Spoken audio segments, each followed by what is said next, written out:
Queridos amigos, tengan ustedes muy buenas tardes. Para la Academia Nacional de Historia, capítulo Guayaquil, y el Centro Cultural Ecuatoriano Alemán, es muy placentero compartir con ustedes este acto en homenaje a la ciudad de Guayaquil, que está celebrando su mes de independencia, y también por los pueblos hermanos de Alemania.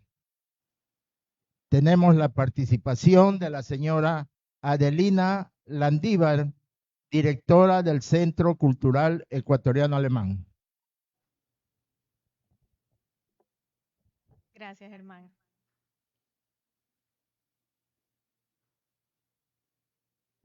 Guten Tag, meine Damen und Herren. Die Deutsch-Äquatorianische Kulturgesellschaft begrüßt Sie ganz herzlich zu diesem Vortrag.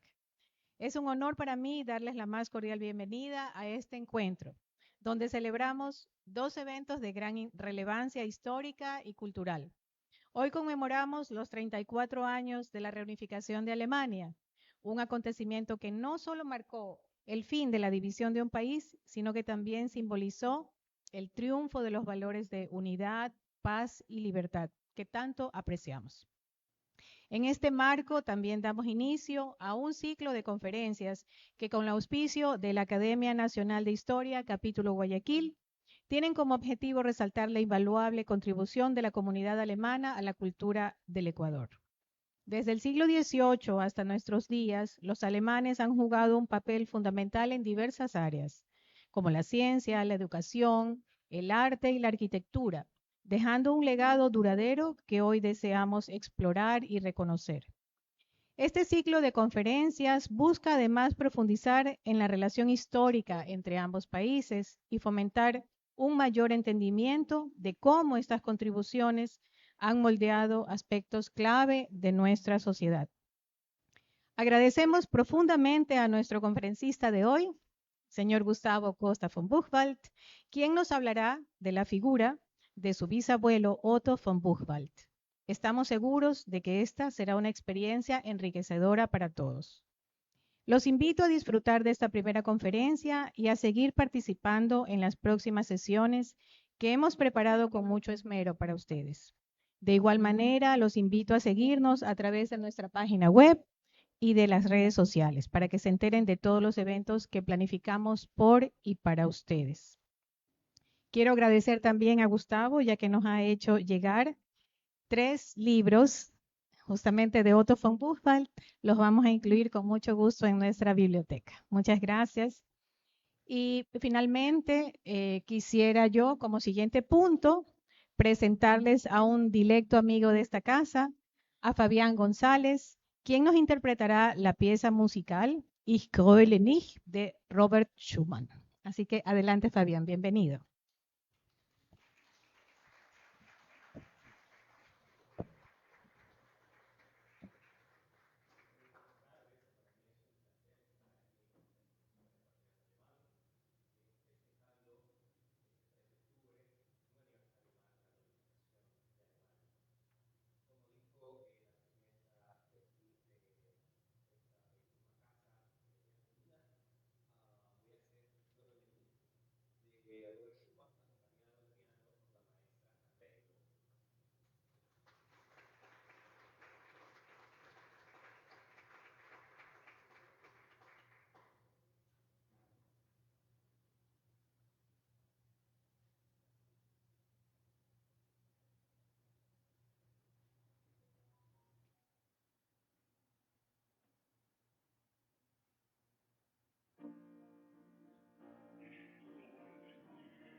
A continuación, invitamos al señor arqueólogo Javier Vélez Alvarado, secretario de nuestra institución, quien dará lectura a la hoja de vida del destacado expositor de esta tarde, licenciado Gustavo Costa von Buffel.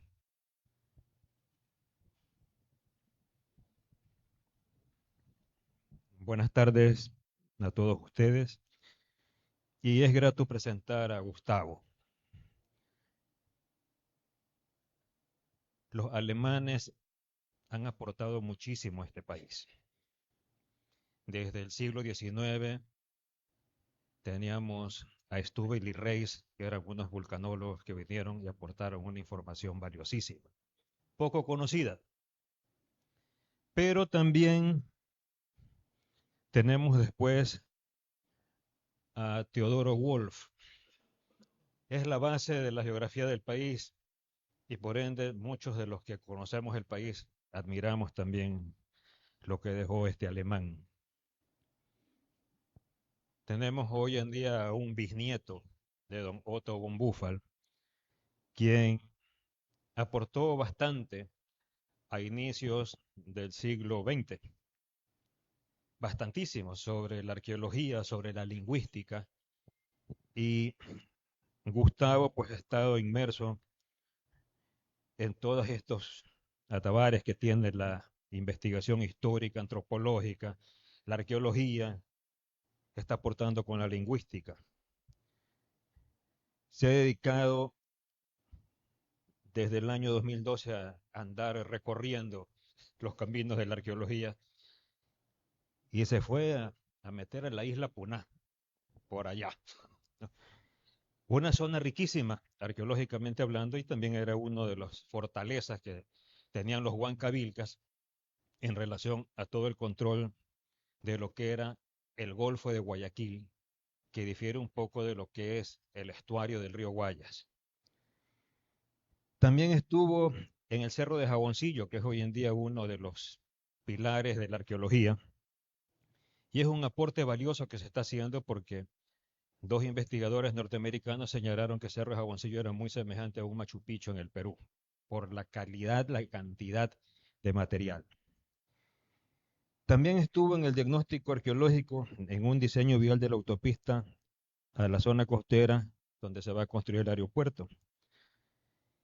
Es miembro de esta academia desde el año 2013 y creo que hoy en día Gustavo nos va a dar a conocer lo que hizo su bisabuelo y de la cual hay algo que siempre sostengo, lo difundo y lo defiendo. El aporte que dio tu bisabuelo Gustavo en relación a las tolas de la cuenca del Guayas sigue teniendo vigencia.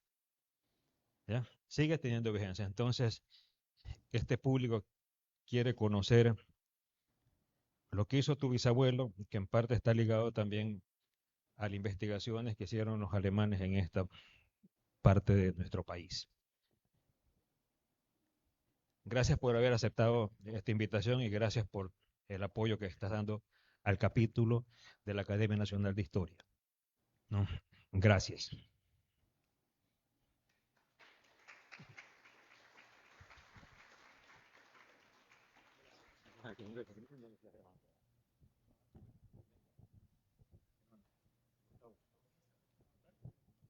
Aló. Qué bello día. Muy buenas, abogado José Villón, director de la Academia de Historia, capítulo Guayaquil. Un fuerte aplauso para él porque él nos ayudó en hacer posible esta intervención. A los señores colegas historiadores, sean ustedes muy bienvenidos, a mi familia, a todos los invitados, muchas gracias por venir. Vamos adelante con la presentación. Voy a hacer un pequeño preámbulo el día de hoy para conectar un poco los temas con la antropología. La antropología es la madre de las ciencias sociales. ¿Y por qué? Y esto se debe a que La antropología estudia al hombre en su totalidad, en su totalidad. Por eso existen muchas antropologías. La antropología social estudia al hombre en sociedad. La antropología cultural estudia al ser humano dentro del mundo de la cultura. Al antropólogo, la antropología física, hemos visto muchas veces que se descubren huesos, cráneos de miles de años, en casos excepcionales de millones de años, y siempre atrás hay un antropólogo físico.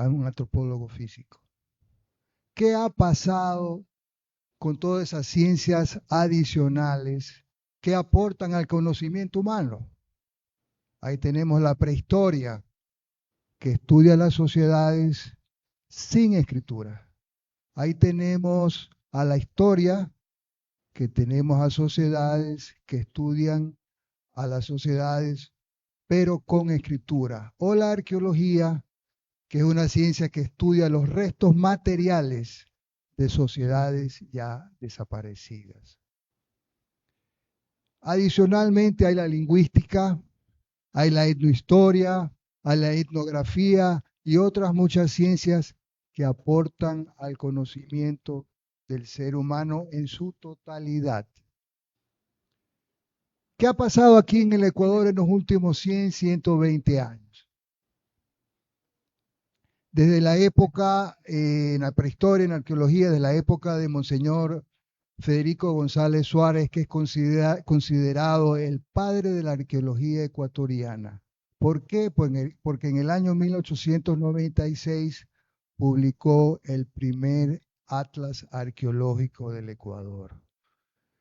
Hablando de otro alemán, también Max Uhle, que hizo un aporte inmenso a la prehistoria ecuatoriana por la vía de la arqueología y también la lingüística. Jacinto Gijón y Camaño, el mismo Marshall Saville.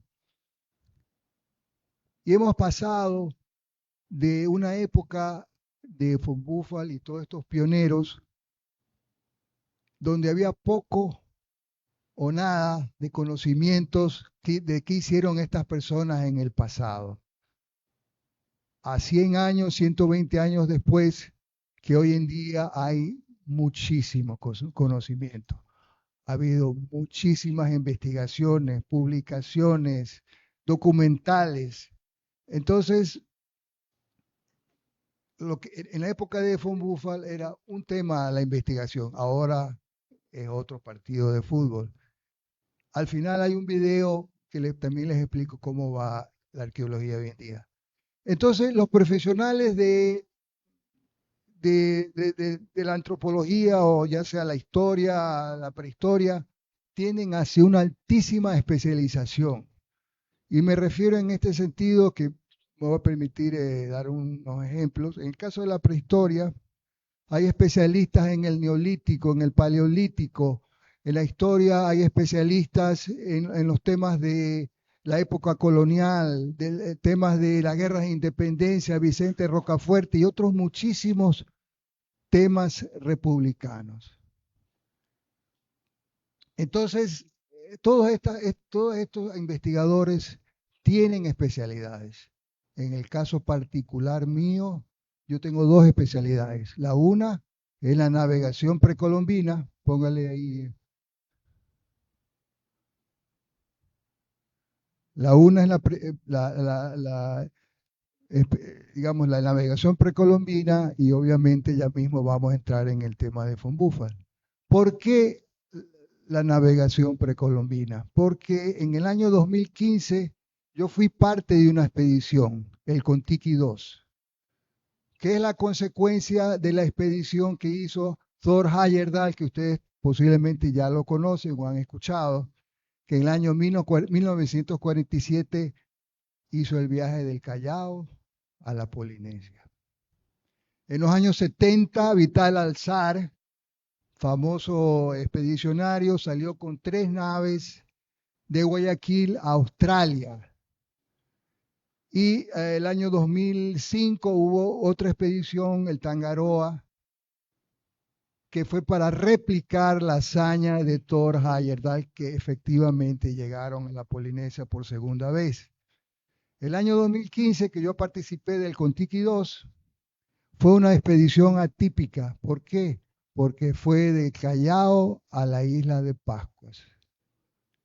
Penosamente no pudieron regresar al continente porque les tocó un mar muy, muy complicado, unas olas de 20 metros, unos vientos huracanados y tuvieron que abordar la expedición. En todo caso, hay unas fotos, unos videos espectaculares de esa expedición que desde ahora, señor director, me comprometo a hacer una presentación sobre el tema de la navegación precolombina, pero a base del Contiki 2. ¿Por qué estas expediciones? Solo para hacer un tema breve. Hay dos motivos. Un tema es que había la navegación precolombina aquí en el continente. A México, a Perú, a la isla Galápagos. Entonces, esta expedición confirma que había navegación desde épocas inmemorables.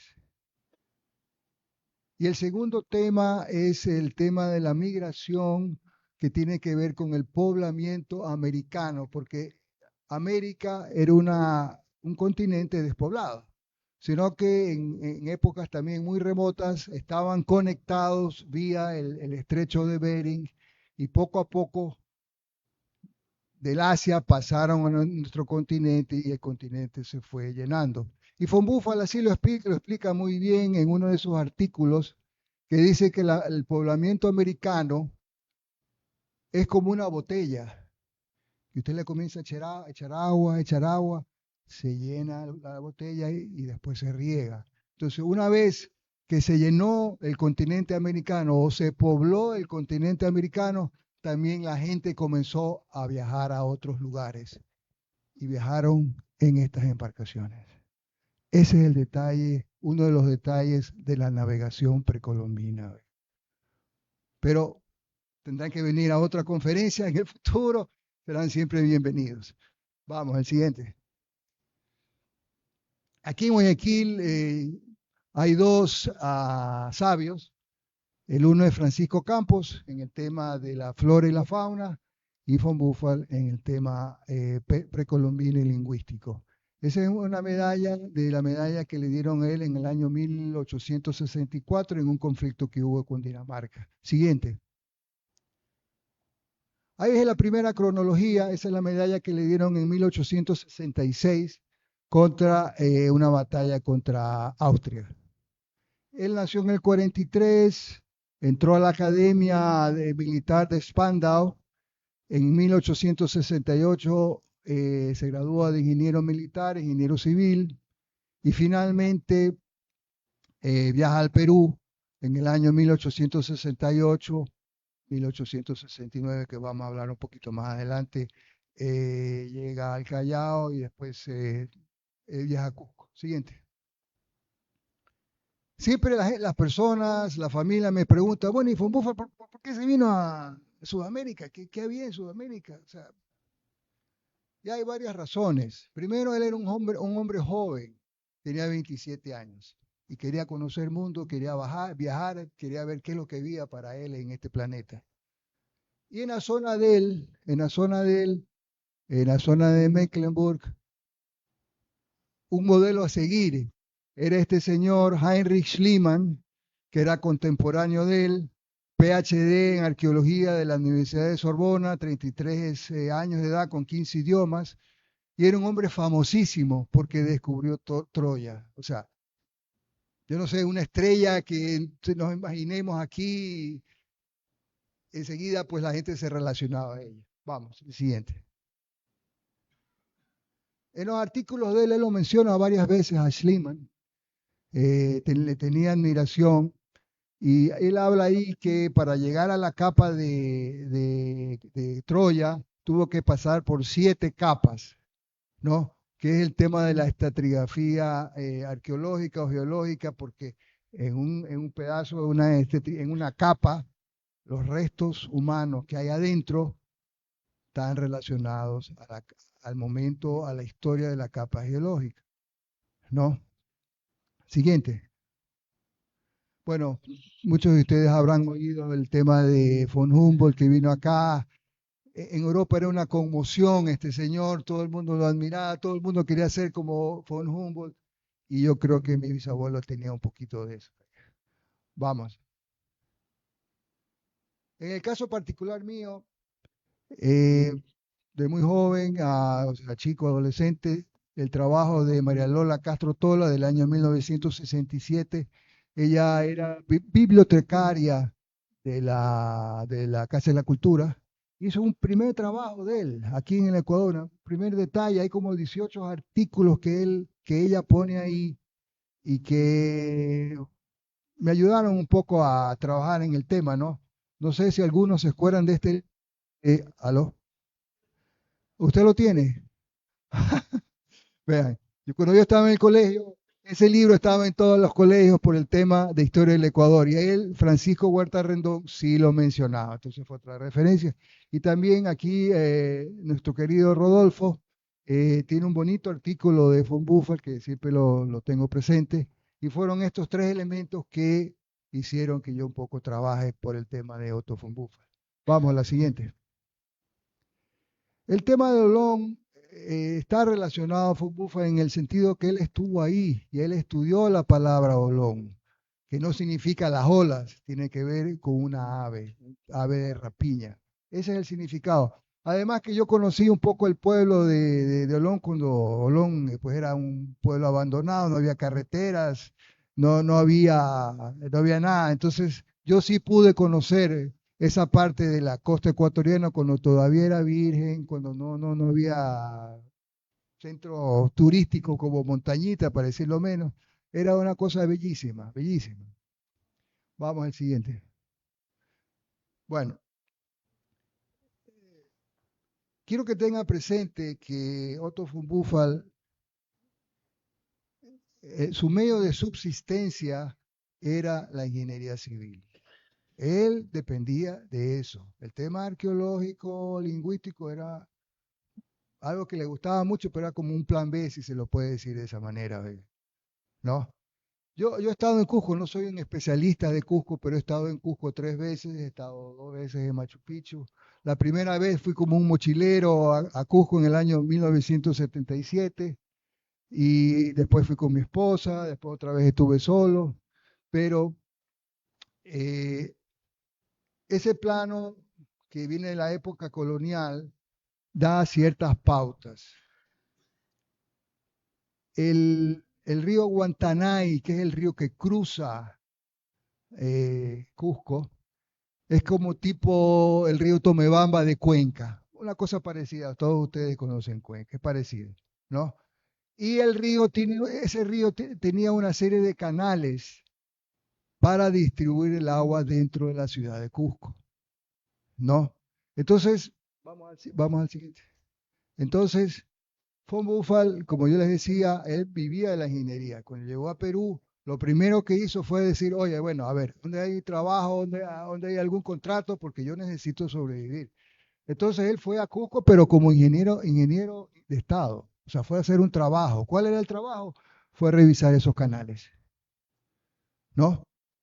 Entonces, ¿qué dificultad en el sentido de saber qué hizo este señor en el año 1870 en el Cusco?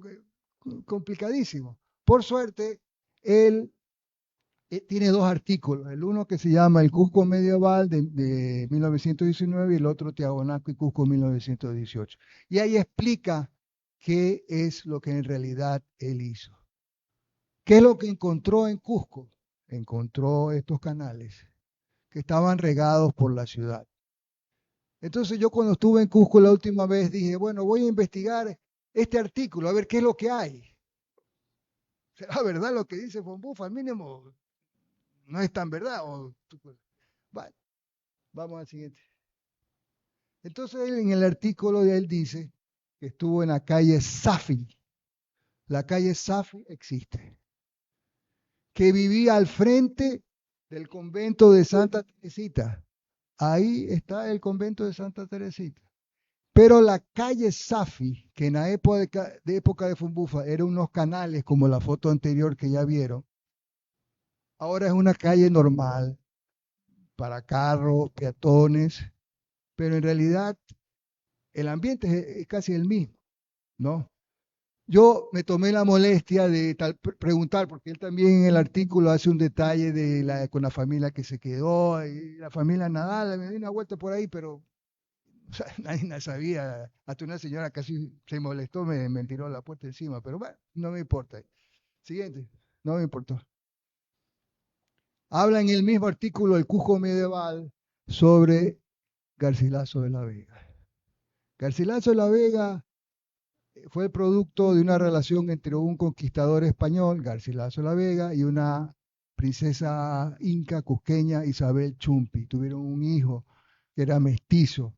Y este joven hizo esta publicación, este trabajo, que yo la he visto en cualquier cantidad de trabajos, antropológicos, arqueológicos, lingüísticos, porque es un indígena que en 1600, él escribió esto en 1644, hizo un trabajo todavía cuando el tema del Incario todavía estaba fresco, si se puede decir, y hace un detalle, pero es un trabajo, los comentarios reales, es una obra invalorable dentro de la prehistoria andina. La casa de Garcilaso la Vega, hecha de cantería, como dice ahí, tiene los cuartos en un solo nivel. Si van a Cusco, no se olviden de visitarla. Está exactamente igual como la vio Von Buffel, como la describió él. Igualita, ahí está. Vamos. Tiene otro artículo de los primeros incas que hace un detalle, da una opinión de qué eran los incas, ¿no? Esa fue una foto que tomé en la calle. Pachacútec vestido igualito que el indio Pachacútec, pero en el año 2021. Tenía la hacha, las plumas que tiene una representación. Solo la puse para que tengan una idea de cómo se vestía esta gente y cuál era un poquito la idiosincrasia. La hacha, como el poder de él estaba en esa pieza, ¿no? Hace un estudio lingüístico de la palabra chamama, que significa Cusco, y en realidad lo que dice él es que era la Ashua, chicha y madre, pero era un lugar en realidad donde se conseguía chicha en tiempos muy antiguos. También habla de que la lengua quechua o quichua tenía muchas palabras de la cultura aymara. La cultura aymara es una cultura mucho antes, muy antiquísima, que viene del lado del Titicaca, por allá, de las ruinas de Tiahuanaco, sino que por alguna razón ellos también desaparecieron, pero cogieron muchas palabras de esta lengua aymara, por eso que el quechua tiene muchas palabras aymaras. El caso del virrey Francisco Toledo, entonces pues se hizo como un pequeño levantamiento de información, por los ayllus son comunidades indígenas que tienen sus llamas, tienen su forma de vivir, son normalmente familiares o tienen muchos parentescos, pero Francisco Toledo se portó mal y después lo cogió preso, se le quedó una serie de violaciones para cogérsele las cosas. Oye. Ahí fue faltado una opinión un poco penosa de lo que habían hecho los conquistadores españoles, que nunca les interesó lo que encontraron, nunca se acercaron a la antigua raza americana, y yo en ese sentido no estoy muy de acuerdo con él, y eso lo voy a explicar un poquito más adelante, ¿no? El tema de las momias, también él decía que era una práctica que había en los Andes desde épocas inmemoriales. Siguiente. Ya. Von Buffel decía que no había habido una conexión entre el tema de la raza indígena y los españoles, pero no están así, no están así. El sincretismo es un concepto de antropología donde hay una cohesión de los valores culturales, religiosos, lingüísticos, y no sé si ustedes pueden ver al lado derecho la trilogía cristiana, en el medio el Señor nuestro Padre, pero representada con un sol. Lo ven en el medio, tiene un sol. El lado izquierdo tenemos al Cordero, que es la representación del mundo de los vivos, y el lado derecho, el pájaro, la parte espiritual, el Espíritu Santo. En el mundo indígena acá, la misma representación. Arriba, el Hana Pacha, que es el sol, el cóndor, el mundo terrenal, Uku Pacha, que es el Inca, el jaguar y las llamas. Y en el mundo, en el inframundo están lo espiritual, pero es representada por las momias y la culebra. Vamos. Bueno, se acabó el contrato en Cusco, entonces Von Buffel tuvo que también regresar a la costa, Lima, a ver qué había, ¿no? Y le salieron 2 trabajos, uno en Chiclayo, en 1872 llegó a Chiclayo, y en 1882 también contrato minero, estuvo ahí, pero finalmente parece que no tuvo mucho éxito. Igual, en el año 1875 conoció a la mujer de su vida, mi bisabuela María Mesones-Burke, con la cual se casó y tuvo 10 hijos. Vino el tema de la Guerra del Pacífico, año 1879 a 1864, y la sociedad peruana se acabó. Los chilenos tuvieron un año en Lima, la posibilidad de conseguir un nuevo contrato, un nuevo trabajo. Me imagino yo que él pensó, bueno, aquí no se va a poder, no va a haber contratos nuevos, ¿no? Yo mejor me voy de aquí. Y por eso pensó irse a California, que había la época del oro, pero con una pequeña escala aquí en Guayaquil. Vamos a la siguiente y vamos a...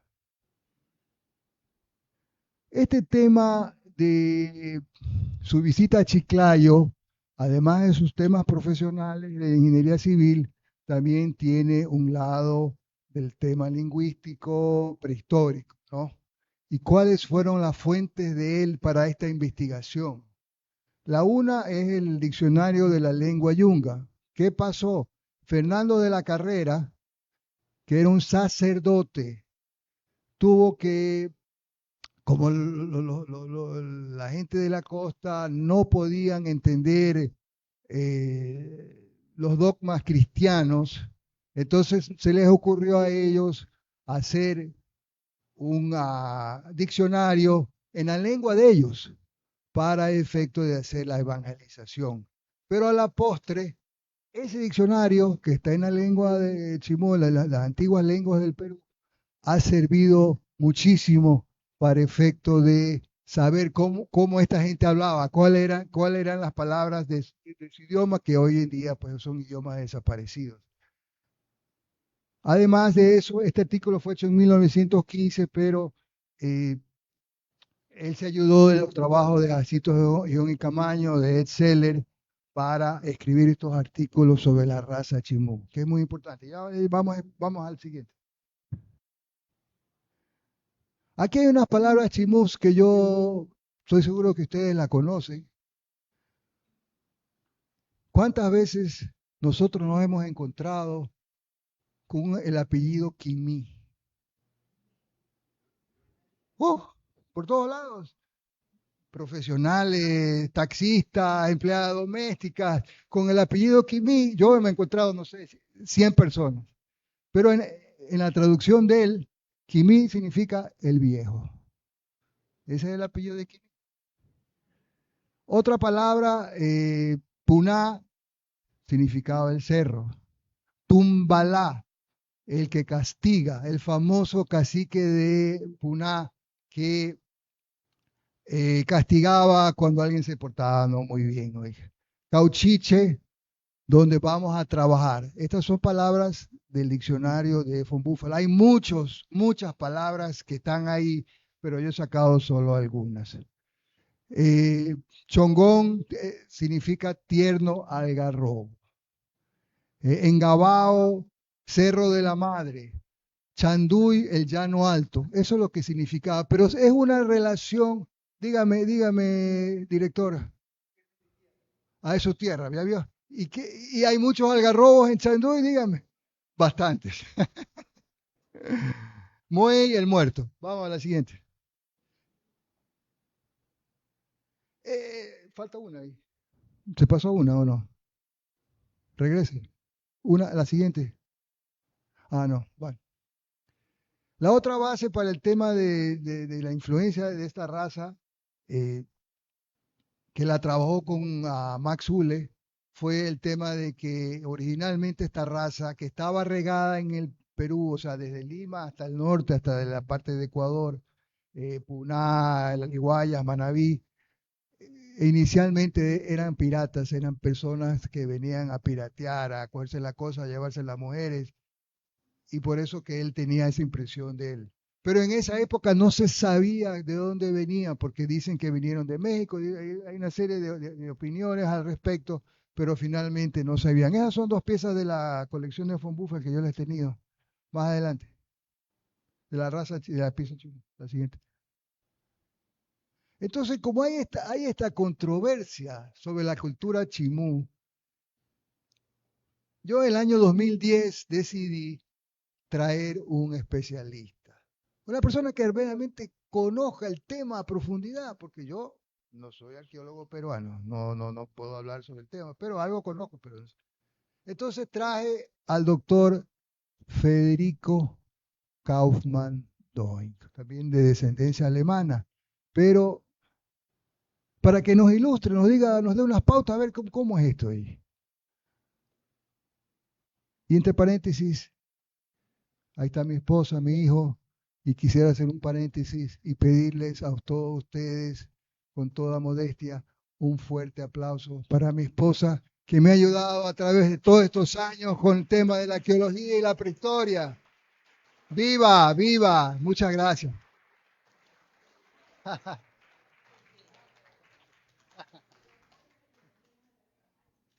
Gracias, mami. Usted es mi roca, no hay nada que hacer, oiga. Sí, sí. Entonces, bueno, vino Kaufmann y ¿qué dijo aquí? A ver, señores, ¿qué es lo que estamos hablando aquí? Kaufmann dijo, decano de la Facultad de Arqueología y Antropología de la Universidad de San Marcos en el Perú. O sea, es un tipo, tiene 2, 3, 4 libros de los chimú. Lo primero que dijo fue, mira, Gustavo, las fronteras que había en la prehistoria no son las fronteras de hoy día. O sea, el Perú y Ecuador en esa época precolombina, en el siglo XII, no existía.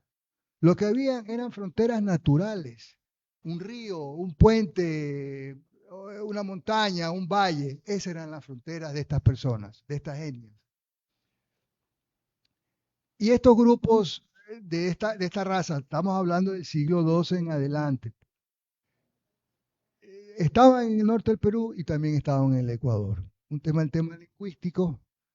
Y la relación que había en estos grupos no es que sucedió de la noche a la mañana, no, todas estas relaciones venían de siglos anteriores, o sea, se conocían, habían vivido juntos, y no es que sucedió que vinieron aquí, no, había una relación muy íntima, comercial, lingüística, familiar, se pasaban las familias.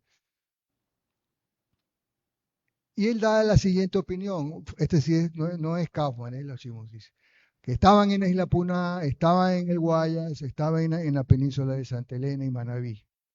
Él encontró unas personas que hablaban la lengua chimú aquí en el Ecuador cuando llegó.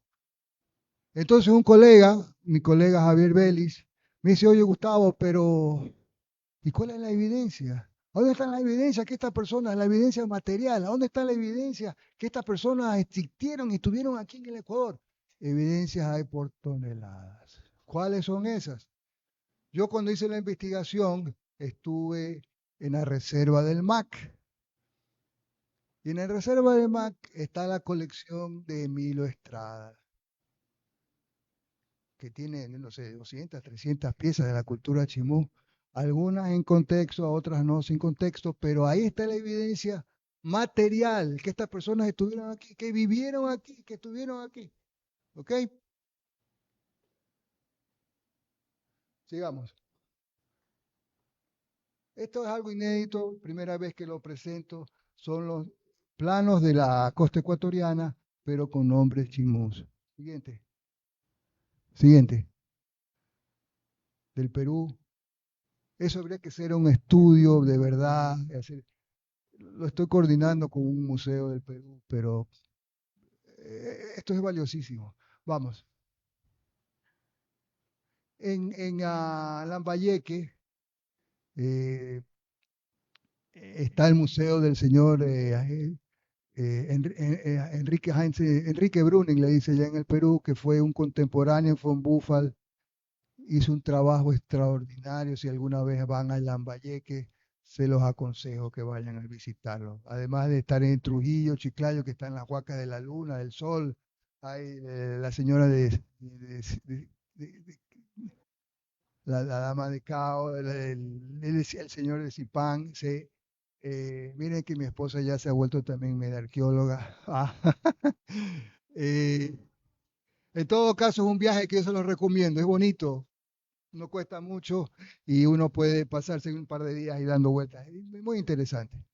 En los libros míos están las cartas de Bruning. Era una relación estrictamente del tema lingüístico. Sigamos. Bueno, como les explicaba, vino la guerra del Pacífico y von Buchwald tuvo que salir de Perú porque no había nada, un país derrotado después de una guerra. Finalmente él salió y él llegó al Ecuador en el año 1886, pero inmediatamente, como ustedes pueden ver, tuvo un contrato del Colegio 9 de Octubre en Machala. Tuvo un contrato de la estación ferrocarril del Oro, edificios que hoy en día ya no existen. O sea, se acabó eso. No sé, se habrán pudrido las tablas y finalmente los edificios se desaparecieron. Pero en el año 1896 ya comenzó a escribir y eso es lo que hemos podido recoger hasta nuestros días. Vamos a la siguiente. También por el tema de ingeniería civil participó en la exposición mundial en París de 1900 con planos de haciendas, muchas diferentes haciendas. Fue director de obras públicas, director de obras públicas, no sé si han andado ya por Las Peñas. Hay una estación Huancavilca que tiene el logotipo de von Buchwald. Se la han puesto al nombre de él por su trabajo ahí en el tema de obras públicas aquí en Guayaquil. Siguiente. El plan en Guayaquil de 1903, otro trabajo de ingeniería civil. Como era Guayaquil, una cosa pequeñita. Y también Guayaquil estaba lleno de manglares, puros manglares por todos lados. Y se ven aquí el lado derecho, todos esos son manglares que poco a poco los hemos ido tapando y ahora son parte de la ciudad. Siguiente. En 1908 al 27 fue presidente del Club Germania. He buscado información de ese Club Germania penosamente. Después de la Segunda Guerra Mundial desaparecieron los papeles. No sé si alguien tiene algo, con mucho gusto lo cojo, pero yo no pude encontrar. Encima de eso hubo como se dice aquí los guayaquileños, un combo, lo metieron en la lista negra, pero algo muy fuerte, muy duro en realidad de parte de la sociedad ecuatoriana, tal vez presiones extranjeras, ¿no? 1918 se hace miembro de la Academia de Historia, que tenía el nombre de Estudios Históricos Americanos, y ya, 1925 no fue un año muy bueno para von Buchwald porque hubo un gran incendio, perdieron sus cosas, se quemaron sus libros, su colección arqueológica. Vamos adelante. Hay 3 publicaciones de von Buchwald hechas por mí. La primera es más enfocada al tema lingüístico, pásele un ratito, incluye el diccionario colorado que él hizo y que nunca pudo publicar. Entonces yo lo publiqué, regrese, no a la otra, a la roja. Yo lo publiqué porque como él no la pudo publicar, yo lo incluí en el libro. Que a veces la gente dice, oye, ¿por qué publicaste esto, Gustavo? El bisabuelo nunca la pudo publicar, entonces yo la incluí en el libro, más que sea como una referencia de los trabajos de él. Von Buchwald tenía esa mentalidad del difusionismo, que también es un concepto en antropología, de que hay centros culturales y que ahí se riega la cultura. Ya se va regando de un lado a otro. Y la antropología austriaca, estos lazos que salen de estos centros culturales con el tiempo y la geografía se unen, ¿no? Como concepto, él dijo lo siguiente: por la costa han pasado muchos pueblos. Ha pasado la cultura chimú, han pasado los chipses, han pasado los incas, han pasado los mexicanos, pero de esas culturas, la más antigua está en la lengua esmeraldeña, que viene de la lengua chipcha. Eso es lo más antiguo, pero todos los pueblos precolombinos han pasado por nuestra costa. No hay duda al respecto. Y han dejado sus raíces, han dejado sus palabras, han dejado su cerámica, han dejado algún detalle que nos relaciona a estas culturas de estas migraciones hacia el Ecuador. Vamos. Ese es el diccionario, que hay dos. ¿Cuáles son en el tema? Este es el segundo libro, Un sabio alemán en tierras ecuatorianas y peruanas. Es más el tema de la arqueología, porque hay ciertos conceptos de von Buchwald que siguen vigentes. El tema de las tolas, que eran crepúsculos, que servían como entierros, servían como templos, o simplemente por las grandes inundaciones habían pequeños crepúsculos para evitar, digamos, las inundaciones, ¿no? El tema de las ollas de brujos, que es también un tema que no solamente hay en la cultura Milagro Quevedo, sino también en la cultura bahía, que hay unas piezas espectaculares, pero son representaciones de la mitología precolombina de estas personas: la culebra, el tigre, los lagartos, las mismas figuras humanas que han de haber sido caras disecadas. Es una representación de la mitología de ellos. Además de eso, hay ciertas ollas de brujo que parecen como que estuvieran quemadas, como que alguien cocinó ahí. Entonces lo que él deducía es que en estas ollas de brujos semi quemadas se preparaba un brebaje, se preparaba algo para las ceremonias de ellos, o se preparaba un brebaje para algún enfermo. Entonces había eso. Hay algunas piezas ahí. El tema de la zona del Guayas, que también es un artículo de él, se ha hablado mucho de las balsas, pero en realidad las relaciones culturales y las relaciones comerciales que había aquí en la costa en épocas precolombinas se hacían en canoa, en bongos, por todos lados, porque no se puede llegar a una comunidad lejana en balsa, pero en canoa sí, se puede llegar. Entonces, estas balsas llevaban el conocimiento, llevaban la cultura a lugares muy distantes, ¿no? Y la última parte, la vida y muerte de los pueblos, decía que en una acrópolis o un panteón uno encontraba de todo, desde el comienzo de una cultura muy antigua hasta platería española, amuletos, crucecitas de metal. O sea, ahí estaba toda la vida de un pueblo. Siguiente. Ah, ya. Esto es lo que le dije un poquito al principio, que eso, digamos, no salió en esta presentación, en este PowerPoint, pero en realidad, como yo les explicaba, el poblamiento americano vino por el norte, pero fueron razas ya como nosotros, Homo sapiens, porque aquí en América no se han encontrado restos de osamenta de miles o de cientos de miles de años. Entonces, un tipo Australopithecus. Entonces, el poblamiento americano ya fue de gente como nosotros, raza, pero más asiática, ¿no? El otro tema es que también ha pasado aquí en el Ecuador muchas veces. Cuando vinieron los españoles hubo una coalición horrorosa de dos razas. Muchos desaparecieron porque hubo unos niveles de mortandad altísimos. El resultado de eso es que desaparecieron, pero igual la gente de la costa ha regresado, la gente de la costa sigue en nuestros días. Tú dices, mira, este es manabita, este es de la península, uno puede ver, pues, uno se da cuenta ahí. El detalle de la botella que se llena es el poblamiento americano y que actualmente se riega, es un tema de que el tema de la navegación precolombina lo habla muy bien. Que la historia no es un tema, la prehistoria no es un tema lineal, sino tiene muchas altas y bajas. Como es la vida de los seres humanos, a veces hay altas y a veces hay bajas, a veces hay riqueza, a veces hay pobreza, a veces hay salud y a veces no hay salud. Así es la vida. Vamos. Bueno, von Buffel en el año 34 fallece, el legado de él es muy importante. Vamos a las conclusiones.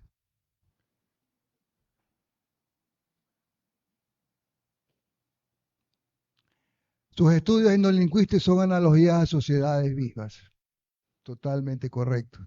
O sea, él cogió esta información lingüística de lo que pudo levantar en la costa, en la sierra, en la Amazonía, pero los comparó con la gente que todavía vivía en esa época aquí. También el tema de la etnoarqueología yo lo incluí ahí porque es la relación que hay entre los restos materiales de sociedades ya desaparecidas y las que viven, pero desde un punto de vista arqueológico. Los dos amores de von Buffel, la ingeniería civil y los estudios históricos precolombinos con especialidad a la lingüística. Siguiente. Les he puesto un video para que vean qué es lo que es la arqueología de hoy en día. Como se dice aquí en Guayaquil, es otro partido de fútbol de lo que hizo von Buffel. Nada que ver, hoy día con el tema de la computación, inteligencia artificial, es una cosa que... Póngales el video. Seguro que todos tenéis una imagen en vuestra cabeza de cómo es el trabajo de campo en el laboratorio en arqueología, pero realmente, ¿cómo es hoy en día? ¿Cómo es en pleno siglo XXI y con todas las nuevas tecnologías? Seguro que todos tenéis una imagen en vuestra cabeza de cómo es el... Seguro que todos tenéis una imagen en vuestra cabeza de cómo es el trabajo de campo en el laboratorio en arqueología, pero realmente, ¿cómo es hoy en día? ¿Cómo es en pleno siglo XXI y con todas las nuevas tecnologías?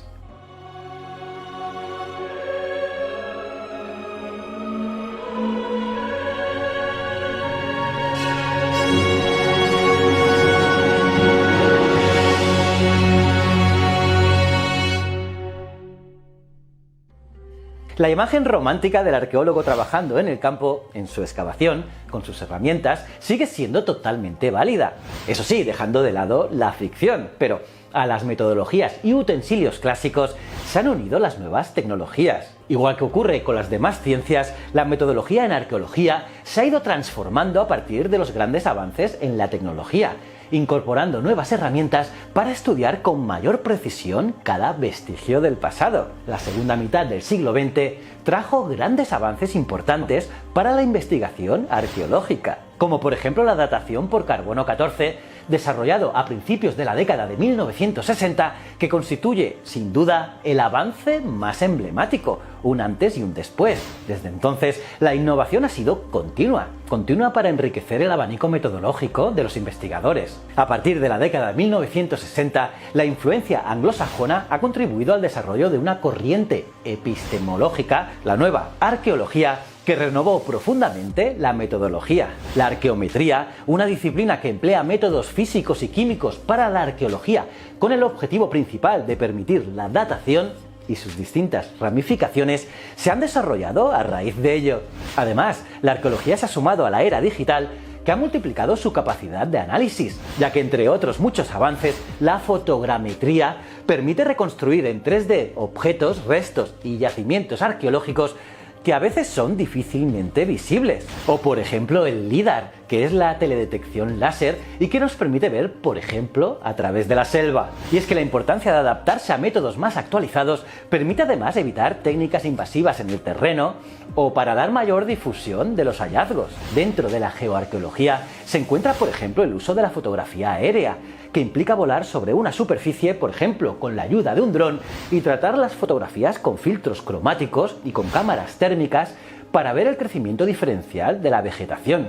Y con ello también podemos ver si hay estructuras debajo e incluso calcular la elevación del terreno en cada época. Y usando tecnologías de detección remota como el nombrado LIDAR, los investigadores también pueden descubrir la red completa de una ciudad, lo que nos da una mejor idea de cómo habría sido pasear por esos barrios. Y por si fuera poco, este tipo de datos permite recreaciones digitales precisas, lo que significa que los historiadores pueden convertir un sitio remoto e inaccesible en algo que cualquiera podría visitar de manera online. Y claro, todos estos datos también democratizan la historia, ya que los investigadores pueden acceder y examinar cientos, si no miles de restos y procesar grandes conjuntos de datos accesibles solo por Internet, sin estar allí presentes. Y esto es brutal. Es también el caso de las colecciones virtuales, que están muy en auge gracias a escáneres 3D y fotogrametría que ponen al alcance de todos los investigadores y estudiantes artefactos o fósiles de manera virtual,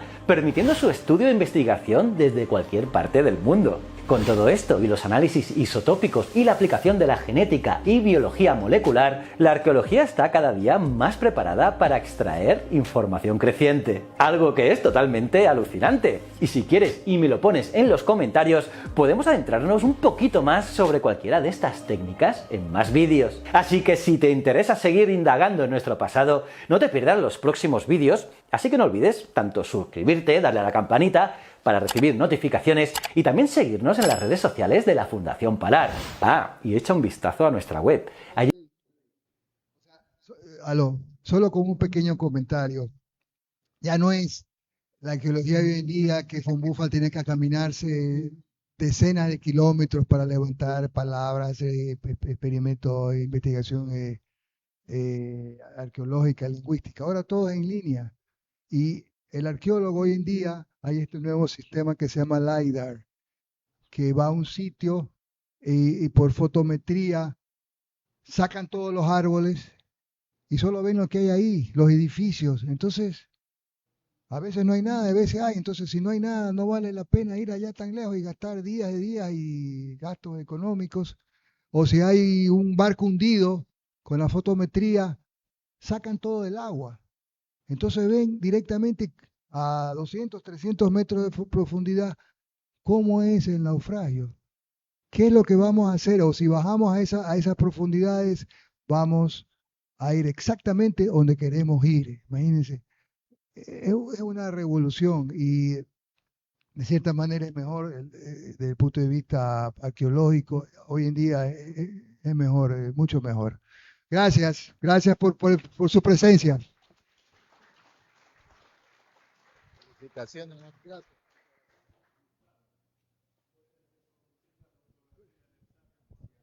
Aló, sí, por supuesto. Dame un minuto. Regresemos a un momentito. Si hay alguna pregunta, con gusto. A ver.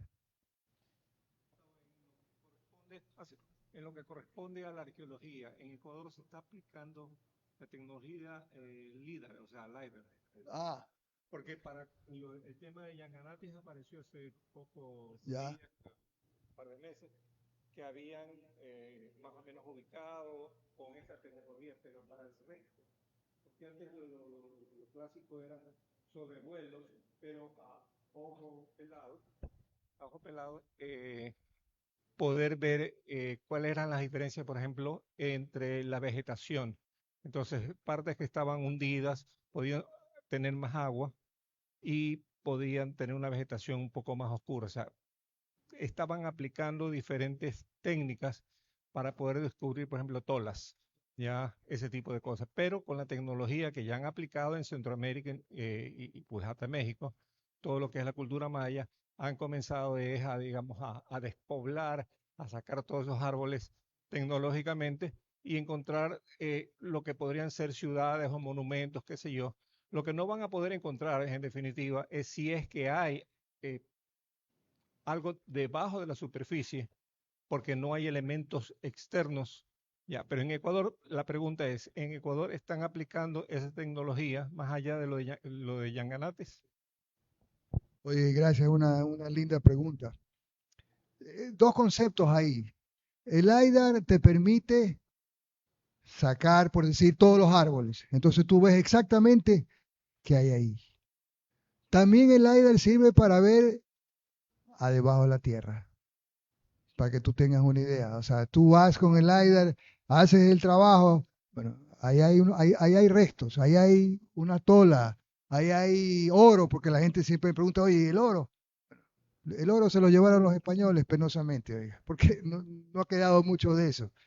Ahora, en el Ecuador hay dos tipos de investigaciones. La una es las prospecciones arqueológicas, que son contratos que dan diferentes instituciones o compañías privadas para afectar un terreno. Entonces eso es una prospección. Oye, yo aquí voy a hacer una ciudadela. Todo va a cambiar, o sea, la tierra, todo se va a hacer huecos, canales, va a entrar en construcción, entonces necesitan ese permiso especial. En el caso de la investigación académica, sí ha habido algunos casos aquí en la costa que han usado el LiDAR para ciertas estructuras en Manabí que eran en lugares muy distantes, pero con el LiDAR ya se sabía que había ahí muros, alguna construcción. eh, es una gran ayuda, pero cuesta. O sea, eso es costoso, tiene su costo. Diga. La foto, por favor. Regrese una más. Esa es la que le gusta a Rodolfo. Ayúdame, Federico. Estas son las hijas, efectivamente. Esta es una nieta. ¿No era la tía Elvira, Federico? La tía Elvira, bueno, el sabio, las hijas. Yo conocí a ella, Autilia, yo la conocí. Ustedes, tal vez, María del Pilar, tú la conociste a Autilia también, Fernando, y la conocieron, posiblemente. Las otras personas, no sé si esta es la esposa. Eh, no, son hijas, Rodolfo, y nieta. Hay que ponerles nombre. Sí, sí. ¿Alguna otra preguntita? No, no más preguntas. Los invito a un cóctel, unas bebidas, unos dulces. Muchas gracias. Después de la brillante intervención del consocio Gustavo Bufal, tenemos la participación de nuestro director, el abogado José Villón Torres. Muchas gracias.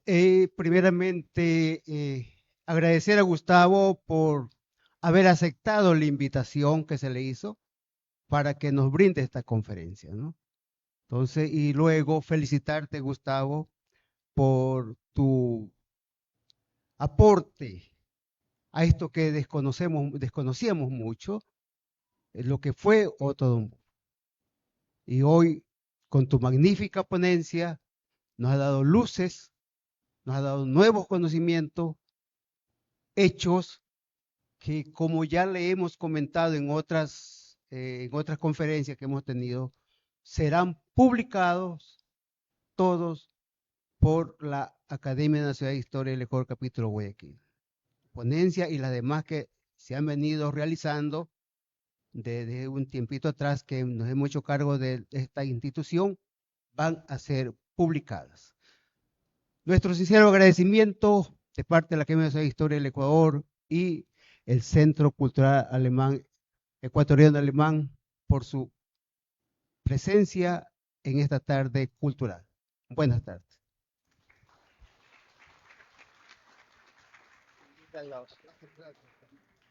Hay un cóctel, por favor. Ya. Adelante. Se le invita un coctelito abajo. Magnífico.